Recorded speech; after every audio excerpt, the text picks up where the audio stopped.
ಬನ್ನಿ friends, tomato pulao ಹೇಗೆ ಮಾಡೋದು ಅಂತ ನೋಡೋಣ. ಫಸ್ಟಿಗೆ ಕುಕ್ಕರಲ್ಲಿ ಗೀ ಆ್ಯಡ್ ಮಾಡಿ, ನೆಕ್ಸ್ಟ್ ಆಲ್ ಸ್ಪೈಸಸ್ ಆ್ಯಡ್ ಮಾಡಿ, ಸ್ಪೈಸಸ್ ಎಲ್ಲ ಆದಮೇಲೆ ಜಿಂಜರ್ ಗಾರ್ಲಿಕ್ ಪೇಸ್ಟ್ ಆ್ಯಡ್ ಮಾಡಿ, ಗ್ರೀನ್ ಚಿಲ್ಲಿ ಆ್ಯಡ್ ಮಾಡಿ, ಸ್ವಲ್ಪ ಅದನ್ನು ಕೈ ಆಡಿಸಿ, ಆನಿಯನ್ ಆ್ಯಡ್ ಮಾಡಿ, ಚಾಪ್ ಮಾಡಿ, ಚಿಕ್ಕದಾಗಿ ಚಾಪ್ ಮಾಡಿ ಆ್ಯಡ್ ಮಾಡಿ, ದೆನ್ ಟೊಮೆಟೊ ಆ್ಯಡ್ ಮಾಡಿ, ದೆನ್ ಕೊರಿಯಂಡರ್ ಲೀಫ್ ಆ್ಯಡ್ ಮಾಡಿ, red chilli powder, salt, rice ತೊಗೊಳ್ಳಿ. ರೈಸ್ ತೊಗೊಂಡು ಅದನ್ನು ಕ್ಲೀನ್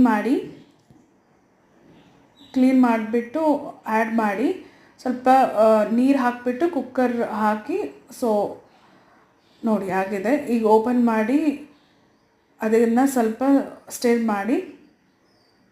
ರಾಯ್ತಾ ಹೆಂಗೆ ಮಾಡೋದು ಅಂತ ಹೇಳ್ತೀನಿ.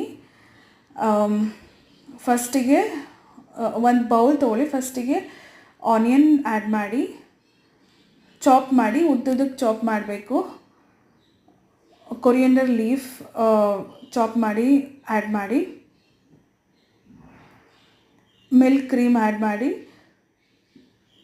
ಕರ್ಡ್ ಆ್ಯಡ್ ಮಾಡಿ,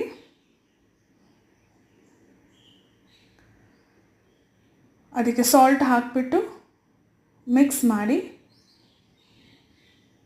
ಸೊ ಇವಾಗ ರೆಡಿಯಾಗಿದೆ ಫ್ರೆಂಡ್ಸ್. ಎಂಜಾಯ್ ಮಾಡಿ. Thank you.